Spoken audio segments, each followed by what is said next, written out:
From my perspective, hospice is really a philosophy. It's about taking care of the whole person.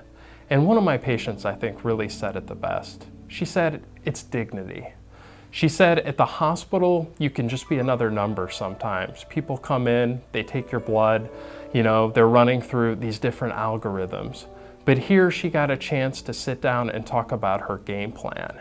And what the game plan is for every patient's different. As a hospice doctor, it's really fun to have the opportunity to sit down with patients and find out what's most important to them. Sometimes that can be making sure that symptoms like pain and nausea are really well controlled. Sometimes that's finding ways to get patients in their homes again and getting them extra support to do that.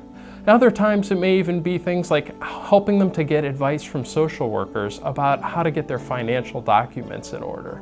So for everybody, hospice can be something totally different, but we love the chance to figure out what means the most to you. And for me as a hospice doc, that's what makes my job so amazing. In the hospice world, there is a team of very caring, dedicated individuals, be it the nurse, the home health aide, the social worker, the spiritual care person, or a volunteer, or in some case, someone may come in and do like pet therapy. Even the person who actually may even be the one on the unit to clean the room. All of us are part of a team that is there to provide the care that is needed for our patients.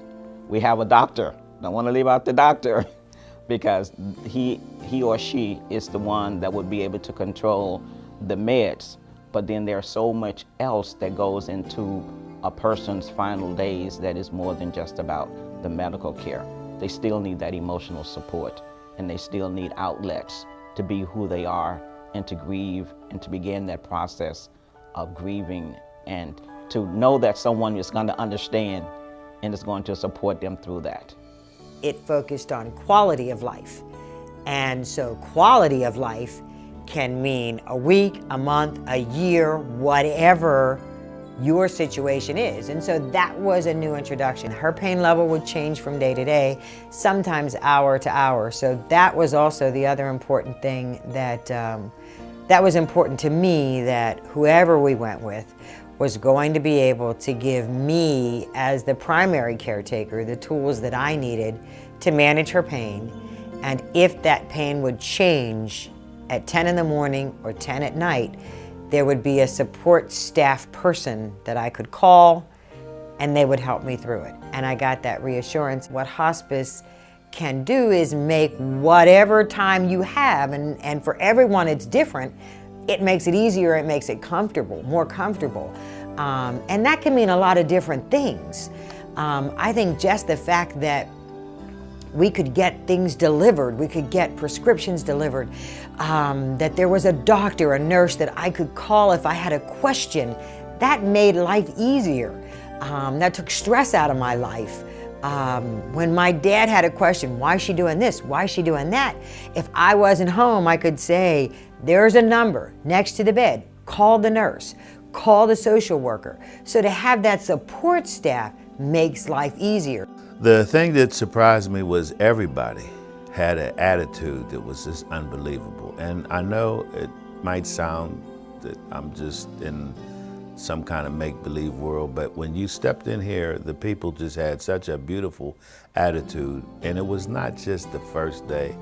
It wasn't the second day. It wasn't the fact that it was the daylight turn. It was every shift, and I was here 20 hours a day, some days for 4 or 5 days. Everybody had the same genuine, beautiful attitude. They were concerned about my wife. They were concerned about me. They treated me with respect. Whether I came in work clothes or dress clothes, I was treated with that kind of respect that you don't really think you're going to get all the time. So that surprised me. The most important thing was I was able to be a husband and be beside my wife and hold her hand and not worry about anything other than that. On a personal note, I think for me, and as I've engaged in the community, one of the biggest misconceptions is that this is something for others and not necessarily for me. When I experience a lot of our African American community, we are so intertwined that it's kind of hard for us sometimes to allow others to come in. And so therefore we really don't do a lot of our own self-care in terms of taking care of ourselves, and we overdo in terms of taking care of those who may be ill. And it takes someone to gently come aside me, I'm thinking about my own situation, to let me know that it's safe to let someone else in, and that people are not out there to hurt, but they really do want to help. This is not easy. There is no doubt about it. This whole process is not easy. Is there a hole in my heart? There's absolutely a hole in my heart. Is there a day that goes by that I don't miss my sister? No, I miss her every day. I think about her every day, but I do know this, that by going through this process and by dealing with family hospice, I did the best that I could for her. I did everything that I could for her, and I have absolutely no regrets about the last days that she was here. And I know that she knew in her heart that we loved her, and we did everything we could to make her transition as smooth and as amazing as we could.